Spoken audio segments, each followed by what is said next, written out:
C'est pas pour la première fois que cette coalition gouvernementale bombarde les objectifs civils. Aussi, la station de captage d'eau.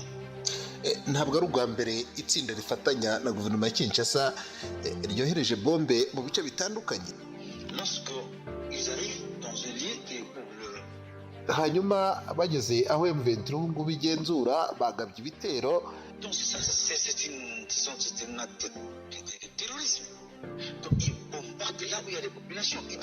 Ibi navuga ko ari ibikorwa by'iterabwoba bibabaje cyane kuko bohereza bombe mu bice abaturage batuyemo. Majoro Wiringoma atangaje amagambo akakaye cyane yamaganira kure ubwicanyi n'ubugizi bwa nabi bukorwa n'igisirikare cya Repubulika ya Demokarasi ya Kongo gifatanya n'umutwe wa FDLR, aho rero akomeje kwamagana ubugizi bwa nabi atunga agatoki iki gisirikare cya Fardc wacyohereza bombe nyinshi mu bice bituyemo abaturage n'ubugizi bwa nabi bundi bwagiye bugaragara mu itangazamakuru. Henshi hakomeje kugaragara uko bica abaturage mu buryo bubabaje cyane. Amakuru menshi cyane akomeje gutangazwa mu itangazamakuru, natwe tugarukaho 5 kuri 5. Ariko nanone amagambo akakaye cyane ya Majoro Wiringoma ubwo yatangazaga ibikorwa bimaze iminsi bikorwa na guverinoma ya Kinshasa ndetse n'umutwe wa FDL n'abandi bafatanya, bakomeje kugaragaza ko rwose ibi bikorwa bigaragaza ubugizi bwa nabi bibasira ikiremwa muntu bukomeje kwigaragaza mu itangazamakuru. Majoro Wiringoma umva uko bisobanura muri aka kanya, wumve ubugizi bwa nabi bwose agarukaho bukorwa na guverinoma ya Kinshasa ndetse ifatanyije n'umutwe wa FDL, avuga ko ari abanazi ba Afurika nk'uko yabigarutseho. C'est pas pour la première fois que cette coalition gouvernementale bombarde les objectifs civils. Aussi, la station de captage d'eau. Ntabwo ari ubwa mbere itsinda rifatanya na guverinoma ya Kinshasa ryohereje bombe mu bice bitandukanye. Nakubwira yuko mu duce dutandukanye nka za Bunagana n'ahandi bagiye barasa ku baturage. Ils ont détruit cela. Et partout ils ont passé à Rutshiro, ils ont fait le même. Ils ont détruit l'hôpital, le dispensaire. Nanone baragiye bajya i Rutshuru naho nabyo bakora nk'ibyo ngibyo, baragiye basenya ibitaro bikuru ndetse n'amavuriro mato. Ni ibintu bakora rwose, haribazwa rero niba iki bakora, ese umuntu yakora iki? Nyuma yo guhunga rero bamaze kuraswaho, tubasubije inyuma baragenda bagafata abaturage runaka barangiza bakabagirira nabi.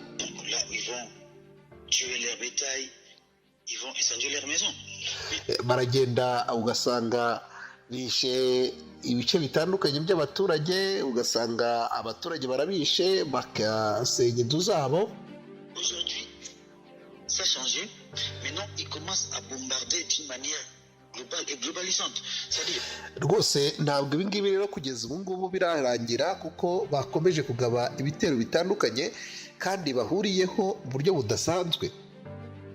lorsque ils arrivent dans un lieu qui est où le Hanyuma bageze aho M23 ngo bigenzura bagabye ibitero mu buryo rwose navuga ko ari uburyo bwa buhumyi, aho M23 igenzura bakomeje kohereza bombe nyinshi.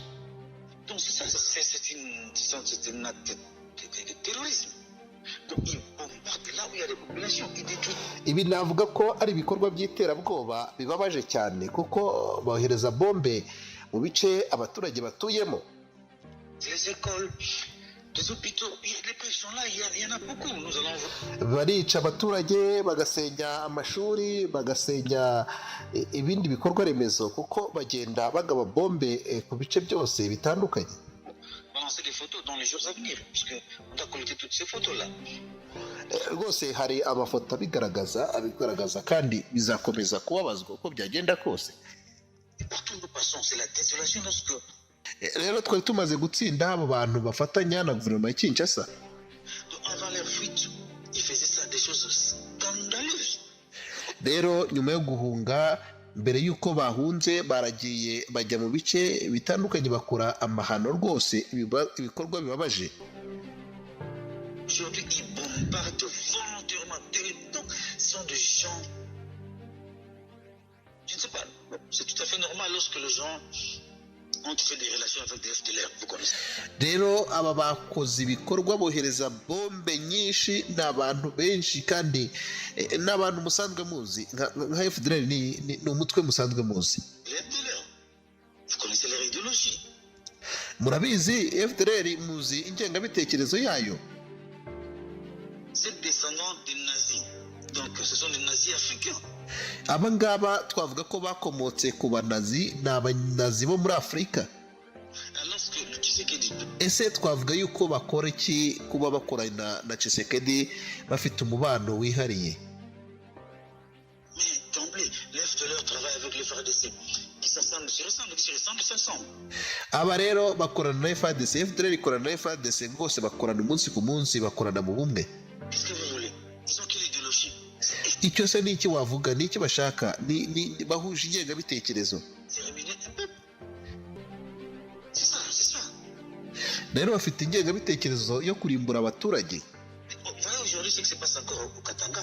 Reba rero ikirimo kuba mu gace ka Katanga. Mais les Katangais sont arrêtés partout, que ce soit dans l'administration, dans la paix, partout. Les hommes d'affaires katangais sont tellement ridiculisés, sont tellement malmenés. Abaturage bo muri Katanga bagiye batabwa muri yombi, benshi bagiye bateshwa agaciro mu buryo bukomeye cyane. Donc à tout ce sens-là, nous disons une seule chose. Ce gouvernement a copié les modèles extrémistes donc de ces jeunistes de FDLR. Icyo navuga nuko guverinoma yafashe ingengabitekerezo y'abahezanguni basanzwe bafite baba FDLR barakorana bya hafi. Ils ont réquité encore les Imbonerakure avec cette armée-là de Burundi. Bakorana rero ngo n'izi Imbonerakure z'i Burundi nazo zisanzwe zizwi muri iki gihugu. National pour la défense du Burundi. Ils ont quelle idéologie? Bafite se ingengabitekerezo imeze iti? Ce sont les extrémistes. Aba ni abahezanguni. Ce sont des esprits malsains qui se racontent pour un objectif noir. Aba rwose bafite ingengabitekerezo y'umwijima. Abantu bose basanzwe bazi intego yabo ko banga abantu bakabangira ubusa bakagenda babica.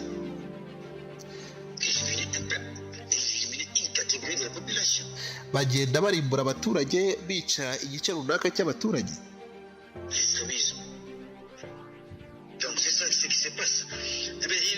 Ibyo rwose navuga ko ari ukurimbura abantu, ni nabyo birimo kuba ubu ngubu.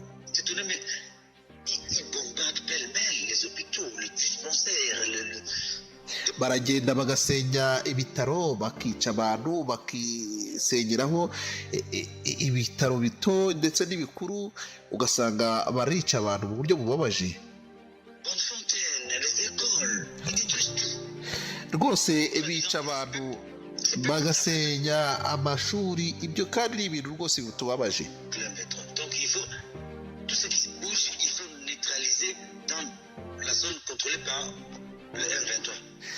Barashaka rwose ngo kuba basenya ibice byose M23 irimo kugenzura. Ibyo ari byo navuga birimo kuba. Ibyo navuga ko ari ibyaha byibasiye icyo ku muntu.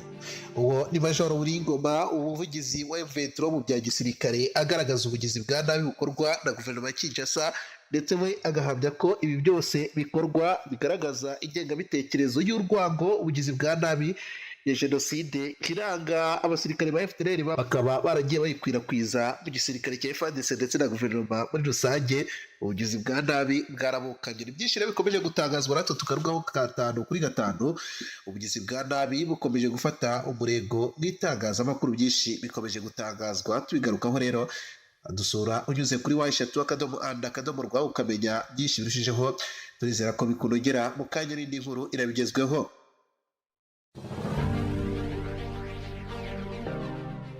Korea ya ruguru na Korea y'epfo ziramutse zirwanye ni yatsinda intambara. Mu ntangiriro z'ukwezi kwa 11 2022, Korea y'amajyaruguru n'iyepfo zarashe misile zigwa mu mazi ku nkombe z'impande zombi bwa mbere. Iki gihe rero igikuba cyaracitse cyane, kari ubwa mbere n'ubundi byari bibaye, ubwo bwarazamutse, ndetse benshi bemeza ko ibi bihugu bimaze imyaka n'imyaka birebana yegwe bigiye n'ubundi kwesurana. Seoul yarashize misile zayo zihorera nyuma y'amasaha 3 Pyongyang irashe n'ubundi misile yaguye mu birometero biri munsi ya 60 uvuye mu mujyi n'ubundi wa Sokocho wo muri Korea y'Epfo. Igisirikare cy'amajyepfo cyavuze ko ari ukuvogera ubutaka bwacyo butemewe. Ibiro byibukije nanone byabaye mu rukerera rwo kuwa kabiri tariki ya 29 Kanama 2017 ubwo Korea ya ruguru n'ubundi yarashe misiri gaca mu kirere cy'Ubuyapani imbere yuko igwa mu nyanja. Nyuma n'ubundi y'amasaha make Korea y'Epfo nayo igahita igaragaza imbaraga zayo za gisirikare irasa ibisasu 8 byo mu bwoko bwa bombs hafi y'umupaka wayo na Korea ya ruguru. Iki gihe rero byarashobokaga ko intambara irota. Ntibyagarukiye kuko Colonel Lee wa Korea y'Epfo yumvikanye avuga ko bazarimbura ubuyobozi bwa Korea ya ruguru ndetse nibukomeza ubushotoranyi no kubangamira umutekano w'abatuye mu karere ibi bihugu biherereyemo. Colonel Lee kuko no yagize ati Korea ya ruguru nikomeza guhungabanya umutekano w'abaturage ba Korea y'Epfo n'ibihugu byifatanyije nayo ndetse na Amerika ikoresheje ibisasu kirimbuzi ndetse na misile zayo, igisirikare cyacu cyo mu kirere kizambura ubuyobozi bwa Korea ya ruguru gikoresheje imbaraga zacu zikomeye dufite. Mu gihe Korea ya ruguru na Korea y'Epfo zikomeje kurebana y'ingwe ndetse buri gihugu kigamya ko kirusha ikindi imbaraga za gisirikare, reka turebere hamwe n'ubundi mibare igaragaza icyaba mu gihugu byombi n'ubundi byakwagura intwaro cyangwa se byakwegura intwaro bikarwana. Menya ko Korea ya ruguru n'ubundi igiye mu ntambara yaba iherekejwe n'Ubushinwa yewe n'Uburusiya, mu gihe Korea y'Epfo yaba iherekejwe na Leta Zunze Ubumwe za Amerika ndetse n'Ubuyapani. Iyi ntambara rero yaba ari karundura. Korea ya ruguru rero niyo ifite abasirikare benshi ku isi. Umwuka mubi hagati ya Korea ya ruguru na Korea y'Epfo urakomeza kuzamuka, ari nako n'ubundi ubwoba bukomeza kuba bwinshi hagiye kuba intambara ihuza ibihugu byombi bifite ibitwaro kirimbuzi byatakiza ubuzima bw'imbaga y'isi. Intambara ibaye ninde wayitsinda hagati ya Kim Jong Un na Yoon Suk Yeol? Turebere hamwe nyine ibyo bihugu biramutse birwanye. Korea ya ruguru ifite ubuso bungana 120,540 km², ikaba ituwe n'abaturage bagera kuri miliyoni 25.8 mu gihe Korea y'Epfo yo ituwe na miliyoni n'abarenga miliyoni 51 bose, ikagira ubuso bungana n'ibihumbi 100,370 km².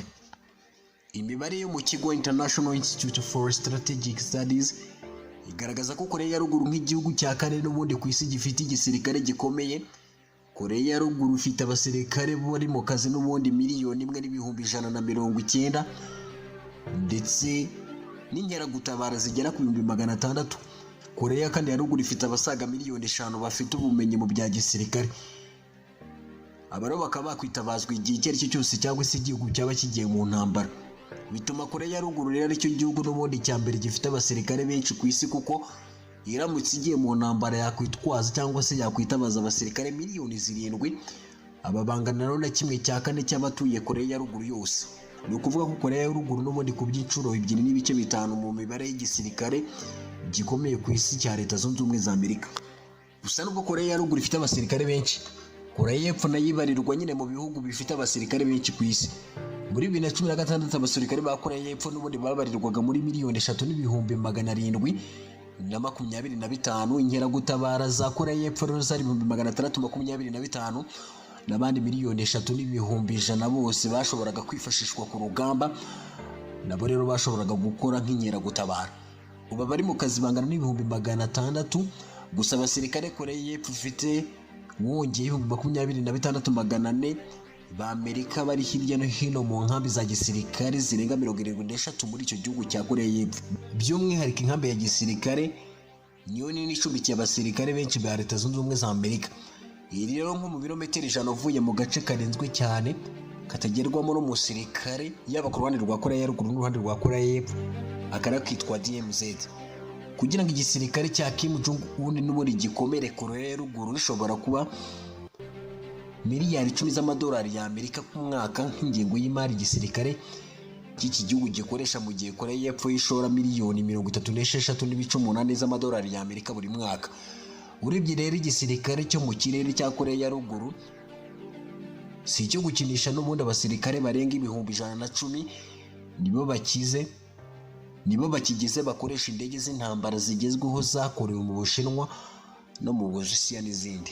Gusa nanone ku rundi ruhande umuturanyi wa Korea y'Epfo wafite abasirikare barwanira mu kirere 65,000 gusa. Byagera mu mazi urebye niho irishiriza Korea ya ruguru. Birumvikana leta ya Seoul ifite abasirikare barwanira mu mazi bagera ku 70 mu gihe leta ya Korea ya ruguru ifite abasirikare cyangwa se ba marine bagera ku 60. Korea y'Epfo rero ifite n'ubundi ubwato bunini bwa bundi bugendera n'ubundi mu mazi cyangwa se submarines 18 mu gihe Korea ya ruguru ifite ubwato bungana na 71. Urebye rero ibifaru bikaze by'intambara Korea ya ruguru yibitseho ibifaru birenga 3500 mu gihe y'Epfo ifite 2500.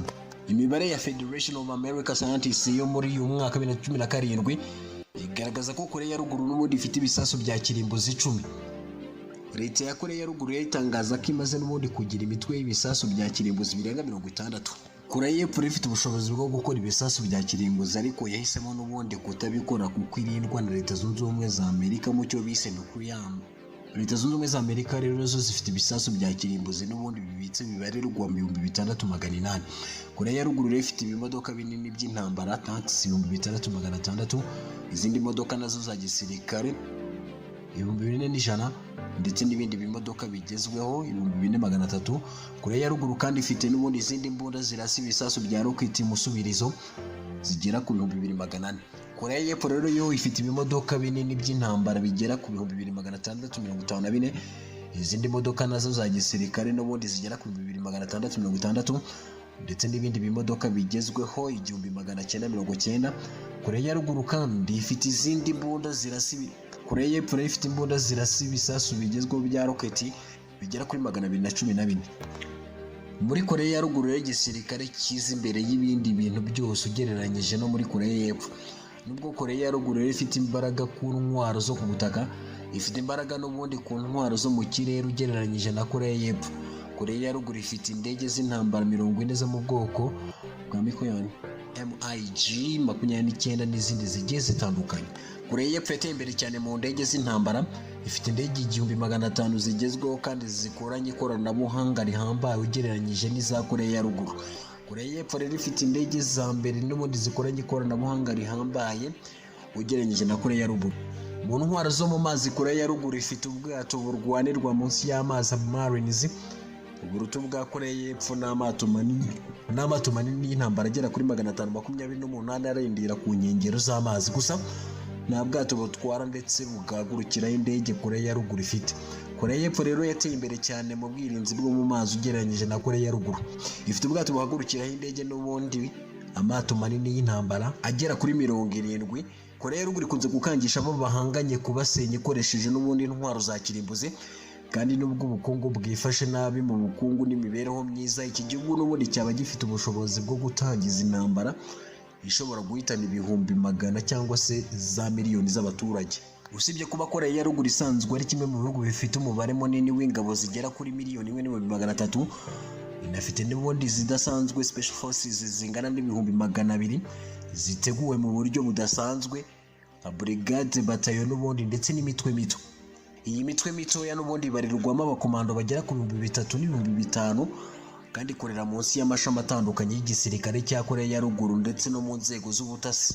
Ingabo za Korea ya ruguru rero zishobora n'ubundi kugaragara ko zifite ibikoresho byiza mu gihe n'ubundi cy'akarasisi, ariko n'ubundi izo ntwaro n'ibikoresho ntabwo byanze bikunze n'ubundi bihabwa izindi ngabo kubera n'inshingano zabo zidasanzwe. Imitwe y'ingabo idasanzwe ihabwa ibikoresho byiza n'imyitozo iri ku rwego rwo hejuru. Muri raporo iheruka rero ikigo cy'ubutasi bwa gisirikare muri Leta Zunze Ubumwe za Amerika US Defense Intelligence Agency, havugwa ko ingabo n'ubundi zidasanzwe za Korea ya ruguru zifite imyitozo iri hejuru cyane n'ibikoresho byiza ugereranyije n'izindi ngabo, kandi ko zibashije gucengera nyine muri Korea y'Epfo zishobora kuhagaba ibitero simusiga. Nk'uko bitangazwa n'igisirikare cya Amerika, ingengabitekerezo y'igisirikare cya Korea ya ruguru n'amayeri yacyo ku bikorwa byo ku butaka n'ubundi byakomeje kuba nk'uko byari bimeze mu ntambara ya Korea yo mu myaka ya za 50 ishize. Ingabo zidasanzwe zifite uruhare runini mu mirwanire y'igisirikare cya Korea ya ruguru, ziba zishaka gutera umwanzi icyarimwe ziturutse n'ubundi mu mpande zitandukanye. Imirwanire y'ingabo zidasanzwe za Korea ya ruguru n'ubundi ishingiye ku gutungura n'umuvuduko ku kugaba ibitero. Intego zazo za mbere ni ugucengera muri Korea y'Epfo no kugaba ibitero simusiga bigamije n'ubundi kuvangira ibikorwa by'iki gihugu na Leta Zunze Ubumwe za Amerika, ndetse no kurinda Korea ya ruguru ibitero by'ingabo zidasanzwe za Korea y'Epfo n'iza Amerika. mu gihe haramuka hadutse intambara yeruye, icyo Koreya ya ruguru n'ubundi yakora ni uguhita yambuka agace ka DMZ kari hagati ya Koreya zombi, igateza Koreya y'Epfo umuvu w'ingabo zayo zisaga miliyoni n'ubundi, igakora nk'ibyo yigeze gukora mu ntambara ya Koreya aho habuze gato n'ubundi ngo isunikire ingabo za Koreya y'Epfo n'iza Loni mu nyanja. Muri 2010 abanyakoreya y'Epfo 46 bishwe ubwato bwarimo n'ubundi burohama mu cyaketswe ko ari igitero cy'ubwato bugendera munsi y'amazi bwa Koreya ya ruguru. Amezi make nyuma yaho intwaro ziremereye za Koreya ya ruguru zasutse ibisasu n'ubundi ku kirwa cya Koreya y'Epfo kiri hafi y'imbibi zo mu mazi z'ibihugu byombi, abantu bane bahita basiga ubuzima. Mu kiganiro aherutse kuwa BBC, Kim Kuk-song wahoze ari umuyobozi n'ubundi mu butasi bwa Koreya ya ruguru wahungiye muri Koreya y'Epfo yatangaje ukuntu Kim Jong-un akoresha ingabo zidasanzwe mu kwikungahaza no kwihurira ku bantu afata nk'abanzi. Mu gihe igihugu cyajya mu ntambara na Koreya y'Epfo, abakomando ba Koreya ya ruguru n'ubundi bashobora kugerageza kugaba ibitero ku bayobozi ba Koreya y'Epfo no ku bigo bitangirwamo amabwiriza ya gisirikare, kandi bashaka guca umutwe w'ubuyobozi bwa Koreya y'Epfo mu masaha ya mbere y'intambara. Ntabwo byaba ari ubwa mbere rero abakomando ba Koreya ya ruguru baba bagerageje n'ubundi gukora ikintu nk'iki. Ku itariki ya 31 Mutarama mu 1969 abakomando bo mu mutwe udasanzwe wa Koreya ya ruguru bacengeye muri Koreya y'Epfo bafite ubutumwa bwo kwica Perezida Park Chung-hee. Iri tsinda rero ry'abakomando ryarihuse cyane ndetse ribasha kugera ku rugo rwa perezida muri Seoul, ariko ntiryabasha kwinjiramo kuko n'ubundi batari bazi ijambo ry'ibanga ribinjiza mu nyubako. Bisanga barimo kurasana n'ingabo za Koreya y'Epfo zari zamaze guhabwa amakuru n'abaturage babonye abo bakomando berekeza ku rugo rw'umukuru w'igihugu. Byarangiye rero umukomando umwe gusa ari ubashije gutahagera muri Koreya ya ruguru, abandi barafatwa cyangwa se baricwa. Biracyagoye kumenya niba hari igihugu runaka cyahita gitabara Koreya ya ruguru igihe yabitewe, nubwo Uburusiya n'Ubushinwa bikunda kuyishyigikira rimwe na rimwe, ariko birazwi neza ko Koreya y'Epfo iramutse itewe yahita itabarwa na Leta Zunze Ubumwe za Amerika, ndetse hari n'ingabo 30,000 z'abanyamerika zisanzwe zibarizwa ku butaka bwa Koreya y'Epfo. Ubuyapani nabwo rero bwahita butabara ku kanya. Nubwo Koreya ya ruguru ifite igisirikare gikomeye n'intwaro zishobora kuba ari nyinshi kurusha izizwi, ikizwi n'ubushobozi ifite mu bya gisirikare butagereranywa n'ubwa Koreya y'Epfo, igihe yaba n'ubundi yifata